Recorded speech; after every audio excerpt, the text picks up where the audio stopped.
Any voice matters, and our voices do especially matter as we're underrepresented in so many occasions, and they can make a change.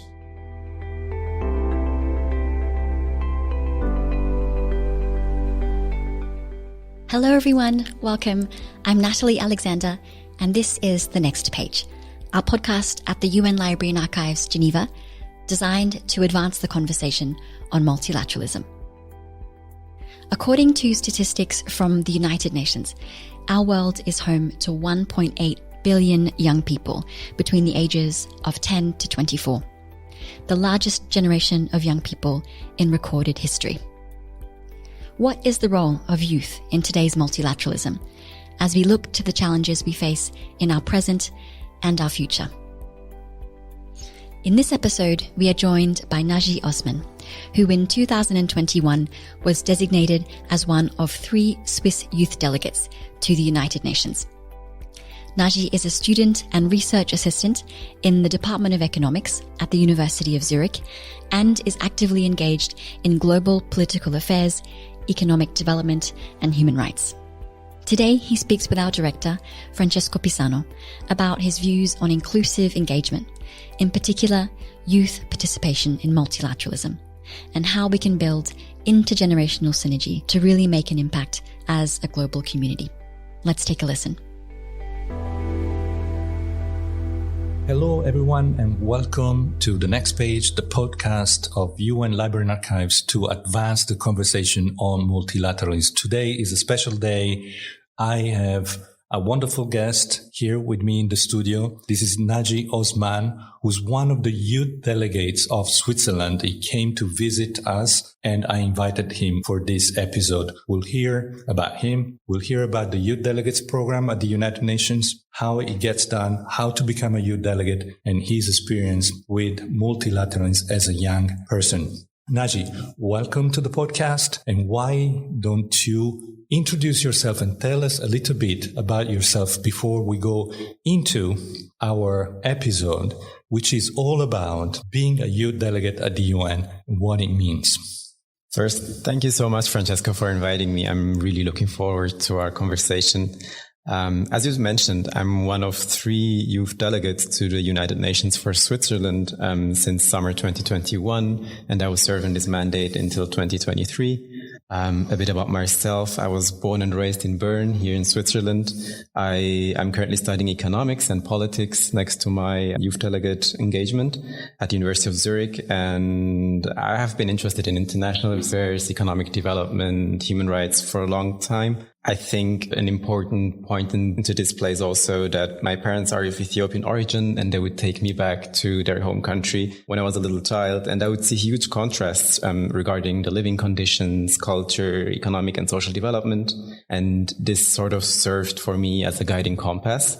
Also, before being a youth delegate, I was active at Amnesty Youth Switzerland, where, for example, during a year I spent in Geneva at the university, I did different panel discussions on migration and human rights. And Geneva was really amazing because you have all these professionals and interesting people that can talk about their experience. I also helped conceptualize the national campaign of Amnesty International Switzerland against sexual and gender-based violence, which was also quite an instructive experience.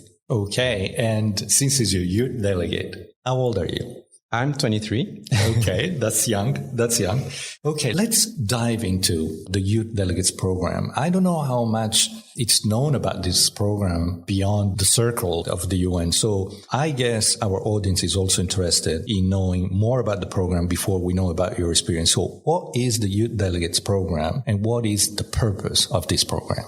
So the Youth Delegates program was introduced by the UN in 1981. So last year we celebrated 40 years of its existence. Since then, the UN is recommending its member states to include young youth delegates in their national delegations as full members of that delegation. And the fundamental purpose is to have a direct representation of young people at high-level decision-making. By young people, I mean individuals under 25 mostly. This depends on the member state. And it's really important to have that representation because young people represent more than 40% of the world's population. But when you look at the UN, but also other political institutions, young people are massively underrepresented. And the Youth Delegates program is currently the focal point at the UN is the Department of Economic and Social Affairs. And more concretely, as a youth delegate, you get to participate in different meetings of the UN. Very common is, for example, the Third Committee of the General Assembly, which treats social, humanitarian, and cultural issues, but also a lot of commissions of the Economic and Social Council. We have the Commission for Social Development, where you see a lot of youth delegates participating. Do you have the feeling, Naji, that it does really what it says? For example, you said the fundamental purpose is to associate young people to high-level decision-making. Do you have a sense that that is what has happened in your experience, or do you feel like you were sort of directed to less, strategic commissions and committees?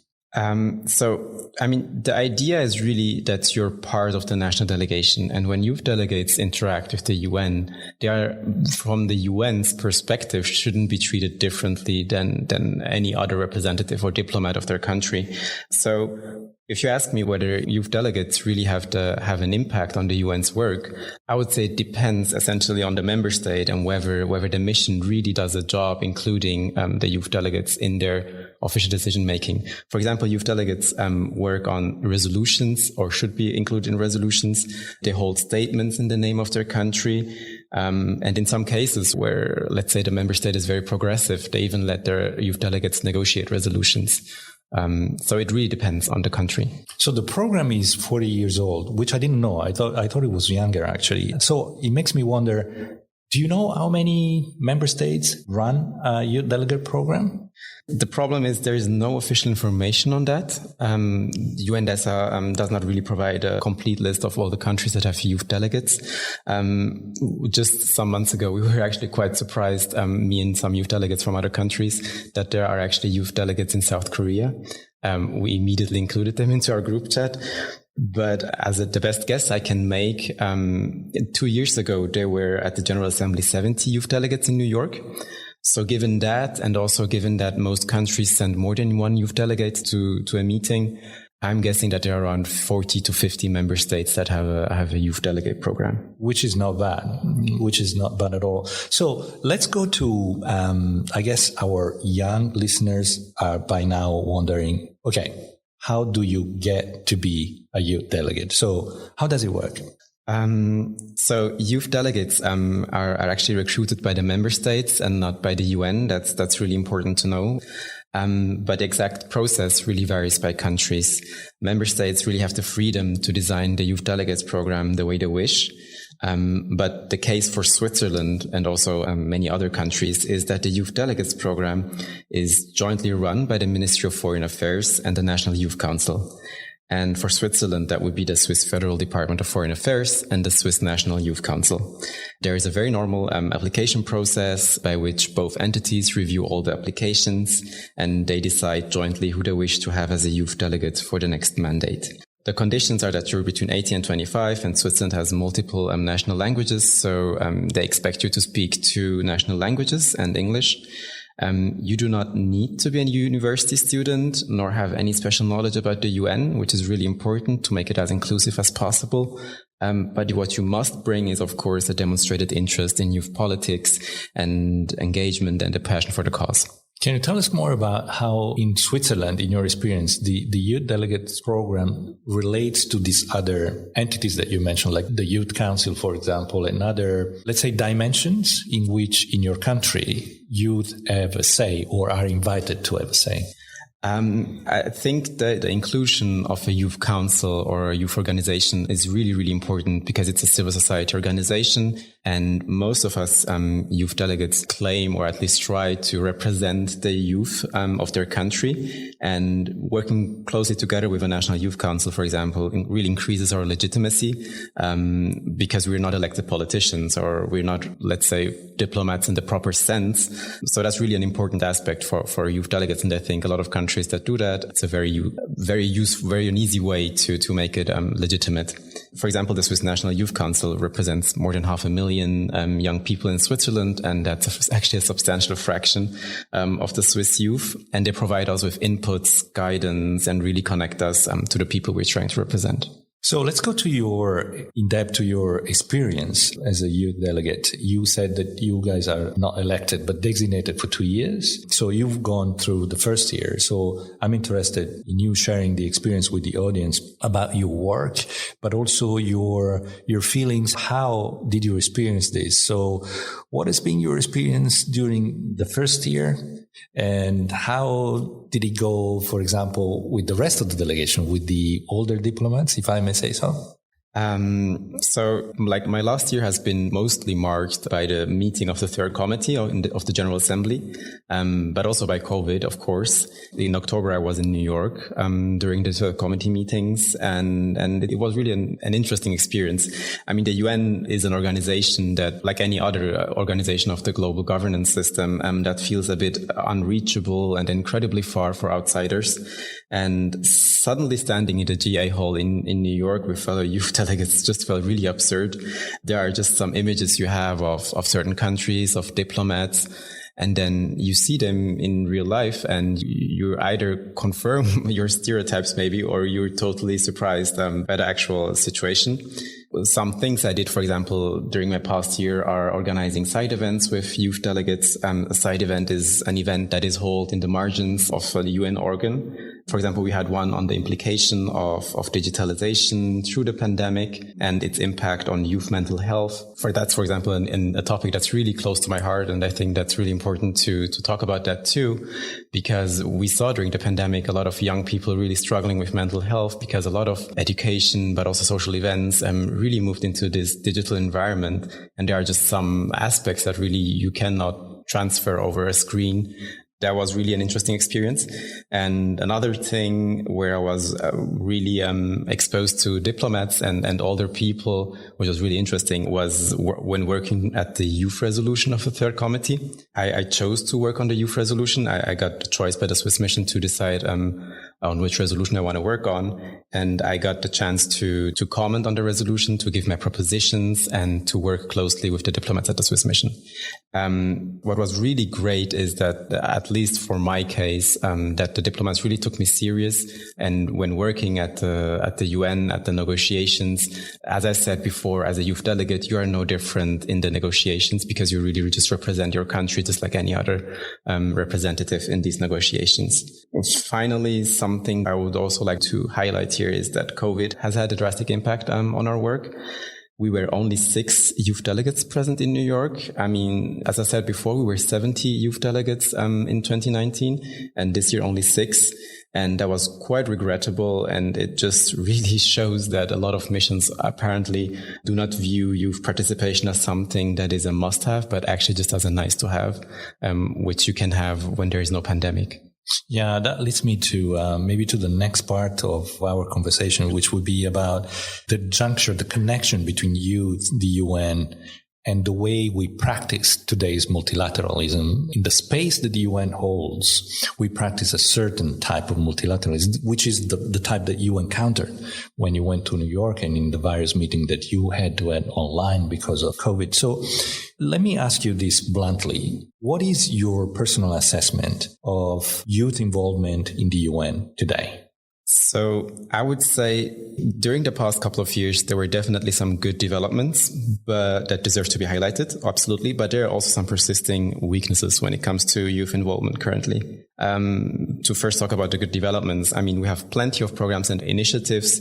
There is the UN Youth Delegate program, of course. There's the different programs at UNDP and UNESCO. We have the Secretary General's Envoy on Youth. She does a wonderful job.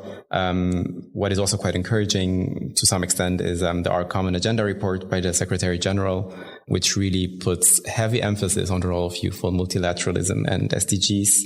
And there just seems to be a consensus or a change in paradigm that young people really need to be more included. Of course, it remains open whether this really happens in an effective and meaningful way, but there is at least a will to change something. What I meant also with persisting weaknesses, of course, is First thing, and I think that's a very obvious point, is inclusiveness. We know that to most of these programs of the UN, but also other multilateral organizations which try to engage youth, the access is really much more easier for privileged a group of young people who have the right education, people who have the information. Also, a lot of young people don't even know about the existence of these programs. I myself stumbled upon this youth delegate program. Young people that have the financial means is also very important. And from my perspective, to inequalities on two levels. You have within country inequalities and you have globally. So when it comes to the youth delegate program, for example, as I said, there are 40 to 50 member states, but these member states mostly come from Western rich countries. You have a massive underrepresentation of youth delegates from the global south, and this is really very regrettable, and that's not how you create inclusive youth engagement at the UN. Maybe a way forward is also, as much as I know, for example, Germany sponsored until recently the youth delegates program of Afghanistan. That's a way to really make sure that you have representation from the global south or developing countries.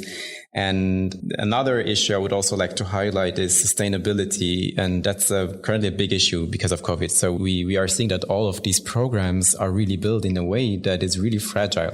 You had COVID and a lot of these initiatives and youth engaging programs. There was so much know-how lost and a lot of youth events were just canceled without adequate alternatives, while most of the UN's work swiftly switched to a digital environment.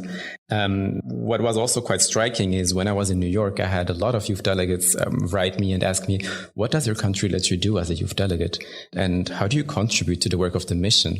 I was really surprised that they just did not have that information. And it just shows that there was so much know-how lost in this whole pandemic situation. And if you really ask me how we can improve the current situation, I think we really need to take building back better more serious. It really requires these programs to be better institutionalized in a way that become more sustainable. More information about them needs to be spread.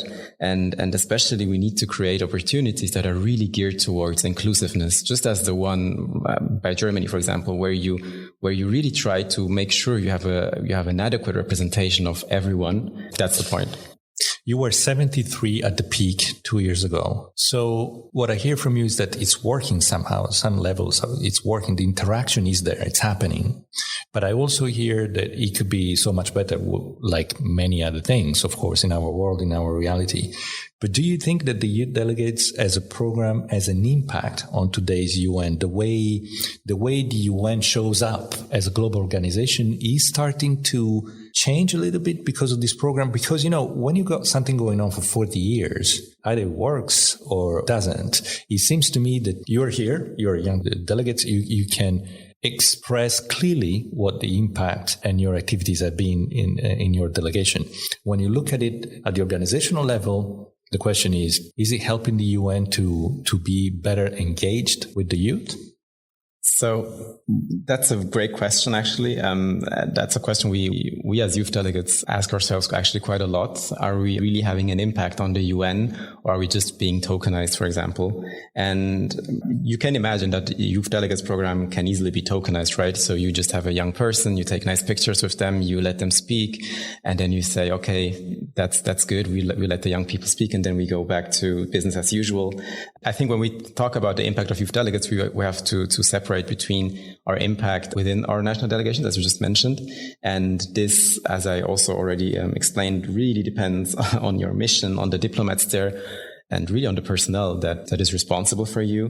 That's this aspect. And then the second part is what is the potential impact youth delegates can have over the years on the UN as an organization. This essentially depends on the opportunities given outside the national delegations for youth delegates. And this is, for example, the side events you can hold at these meetings where you can invite UN officials, diplomats from other countries. And it's a great question whether youth delegates have had an impact on the culture of the UN and how youth involvement is done. Unfortunately, youth delegates only have soft power, so they can influence, they can give information, but they cannot make people make certain decisions. And that remains a bit the limit. Youth delegates, they are really limited to their national delegations. When they try to really impact something that is more sustainable and something that is more maybe on the organizational level, depends really in the end on the personnel, whether the UN staff that you work with, for example, is really dedicated to youth inclusion. And I really hope that some of these side events we have done so has influenced some people at least.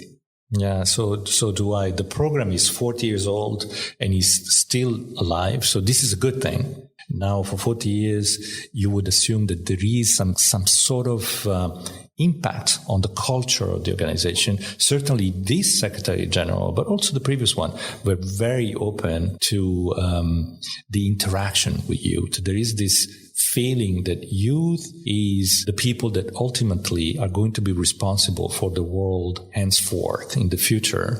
And that future, for the first time in generations, is going to look quite a lot different than what the past has been for decades. And especially in multilateralism, we see that there are disruptive trends, not to mention climate change. That's obvious for everyone, but also the global migration crisis. And to go back to your experience inside the UN as a person of 23 years, going to these, General Assembly committees, etc.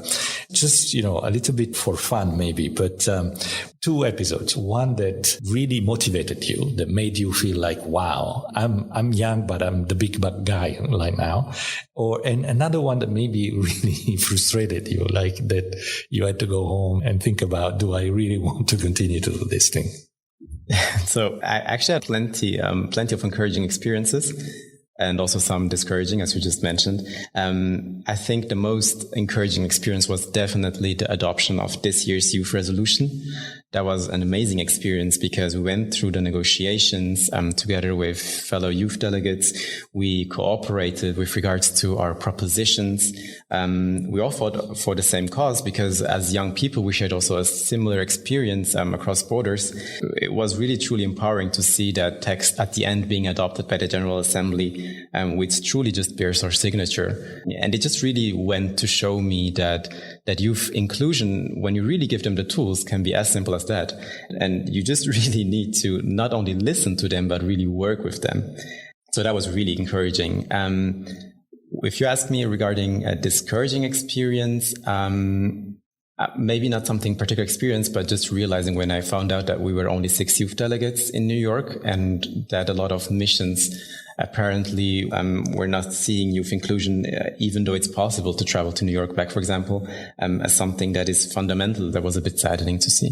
Yeah, I guess. So it's a question of priorities. Definitely. So it made you feel that it was not a priority for many member states. Definitely. It felt like youth delegates or youth inclusion was not viewed as something that is a must-have. Instead of a nice to have. Yeah. I think it's a must-have, but I'm sure that many more member states over time will understand it's a must-have, also because of the contribution that you guys are offering right now. You mentioned these side events and these sort of network and chat groups that you have among your delegates. So I'm interested to know, what are the key points that you guys are discussing in this group of your delegates? So I'm picturing, when you were 73 at the peak of the experience, I'm picturing these 73 delegates from various horizons, various ethnicities, and various nationalities working embedded in missions and delegations that do have their national, domestic, marching orders and priorities. But at the same time, here you go, you have this group of youth that recognize one another as members of this global nation, which is the youth. And so what are the key points that come up in your chats and your discussions? What is worrying you? What are your hopes? What goes on in those chat groups? We actually had a lot of interesting discussions with fellow youth delegates in online meetings, but also in place in New York. And I would say there are mainly 2 points that crystallized. The first thing being that everyone sort of had that wish that multilateralism, places like the UN, but also other organizations really need to become more effective, efficient, and also, most importantly, less paralyzed by geopolitical calculations. And we really believe that effective multilateral system, a lot of youth delegates really highlighted that an effective multilateral system produces enthusiastic young people that are really ready to build on that multilateral system, to continue evolving it, and is in the end very essential for the current system of multilateralism, because if you don't have young people that are really interested in building upon that, why should they maintain it once they're in the position of powers? They really need to see that an organization like the UN can produce swift and useful, smart solutions to current issues. The second point that also crystallizes in our discussions is that there needs to be a much stronger sense of ownership or responsibility by everyone for the multilateral system. And I think that is only feasible if you make these places of multilateral exchange much more inclusive, as I already mentioned. Representation of women, people with a history of migration, people from the global south, LGBTIQ plus people. You need all of them so they feel implicated in the works of the UN. They will also feel a certain responsibility towards it. As youth delegates ourselves, we were included in there, and we sort of wondered, okay, now we're part of that organization, we are contributing to it. How do we make other young people also feel that same sort of responsibility we are feeling as youth delegates?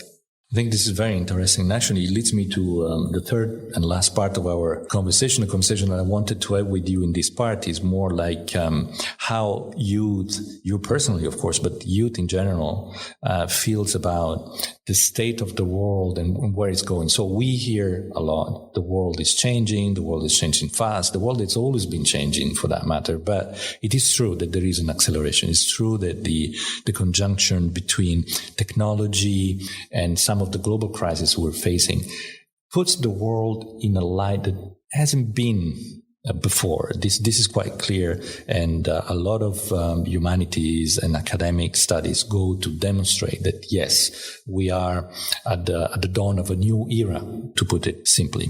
So youth and this new era, what is the what here? As a young person, how do you envision the future of global governance? You said something very wise that I hear a lot from the ambassadors who come to this podcast, and they say we should not underrate and underestimate multilateralism. We should keep it alive. We should nurture it, because it is one of the fundamental engines of global cooperation, not only among governments, but among humans, among people. We are social. We need to cooperate with one another. So as a young person, how do you envision the future of this type of global governance? So from a youth delegate's perspective, I think the most important thing with regards to the future of global governance is that we have shorter distances between the places where global governance is happening and the ordinary people. As I said, organizations like the UN seem incredibly far away and unreachable. A lot of people actually don't understand how global governance works. Who are the actors? And if you don't know the actors, or if you don't understand them, you might also be wondering, why is it so slow? Why is it not working? And you start to lose interest in these organizations. And that's also very detrimental to multilateralism and weakens the global governance system. So what serves for me a bit as an inspiration or as a way forward is really the work we do as youth delegates. For example, we have to do in many of our mandates in many countries, we do class visits on workshops with young people, and we raise awareness for the UN, its ethos, how it works. And a lot of the feedback we get from young people is like, wow, we really didn't know how that works. That's really interesting. Can you tell us more about that? And they get really enthusiastic about that whole multilateral system thing. And I think that this direct link of very local youth inclusion and talking to them and getting their feedbacks, and then taking that to the level of very high multilateralism at the UN, at the General Assembly, or at any commission, that's, I think, maybe a way forward where you can sort of create grassroots or bottom-up way of global governance or multilateralism, where people really feel, I am the person that is really there. It's something that really feels really close to them, I think. That also really plays into the ownership and responsibility part I mentioned before. That could be a vision for the future. Yeah, and actually, as I listen to you, it's striking for me, there are elements in Agenda 2030 that actually assume that is going to become a reality. This, for example, inclusivity and participatory approach of Agenda 2030, where it says that to realize the vision of the goals, then we need to create conditions for participation at all levels by everyone in the world and inclusiveness. So there is this participation and inclusion that resonates with me when you describe your vision of a future global governance that is both grassroots, bottom up, and engaging in a way, less than political, but engaging more or less. There is also something else that I think the current era opens the door for, and it's the notion of intergenerational synergy. And this is something that I see in the work I do here in the UN, where in my own division, for example, the youngest is 24 and the oldest is over 60. And that is not a drag, actually. To the contrary, you have this amazing range of experiences, cultural backgrounds, not to mention the nationalities and cultural backgrounds, which is typical of the UN anyway, respective of age. But so it occurs to me that by investing more in youth participation in international affairs and doing it intentionally, governments and countries could gain on the grounds of this intergenerational knowledge and experience. And so I wanted to ask you, what is your view regarding the potential for this intergenerational dialogue, not in general, but applied to the global problems that are in our face all the time, climate change, the migration crisis, and especially the one that I see in brighter colors, dramatic colors, which is the increase of inequalities. What are your thoughts about that? I mean, that's a very important question. Young people really have a very distinct experience, which is very unique, especially nowadays. As you said, the point of intergenerational dialogue is really to harness the potential of the unique perspectives young people have on a range of topics. Actually, we see in plenty of local level problems that young people have contributed to the solution of many problems. And that is really thanks to the really fresh perspective and unorthodox way of looking at things. And that's something that gets really lost over the years, right? The more experience you have in the professional world, you lose that unique perspective. And if you really ask me what's the potential of intergenerational dialogue, it really boils down to that specific view young people have on plenty of issues. Young people's view on climate change is very unique, as they will be the longest affected. Young people's view on inequality is also super, super important. As I study economics, I study a lot about economic inequality and how it is looking today across countries. What we see is that young people will never be able, or at least in the current situation, not be able to attain the level of income, for example, parents have had. But also inequality in a lot of other ways are topics that need to be handled. And young people have experienced a very specific way of inequality, be that on the political level, on the economic level, on the social level. If you do not include them into those discussions, you will never attain actually intergenerational equity, which is essentially the goal of intergenerational dialogue. Another aspect that is also important, you don't only need intergenerational dialogue, but you actually need to work with them. I mean, the problem that lies in all of these things that are based on conversations is that you stop just at listening. You really need to give them the tools, as was, for example, given to us as youth delegates in certain instances, and let them change things. So overall, what are you saying about the potential for intergenerational dialogue in the face of these global problems, not only in the UN, in the world in general, but overall, what I'm hearing for you is that your experience as youth delegate in the work that the UN does, in the mission and delegation of Switzerland, etc., you felt that you were included and trusted. So you could say today that overall, this is a good experience and it's good for the global problem solving efforts that we're doing in the UN. It's good as long as your mission really takes you serious. That's what I would also like to highlight if any diplomats are listening to this podcast. Really take your youth delegates serious. They provide a big resource. They have fresh perspectives on many things. You would be actually surprised. The way youth delegates can really give you a unique perspective to things you might have not seen at all.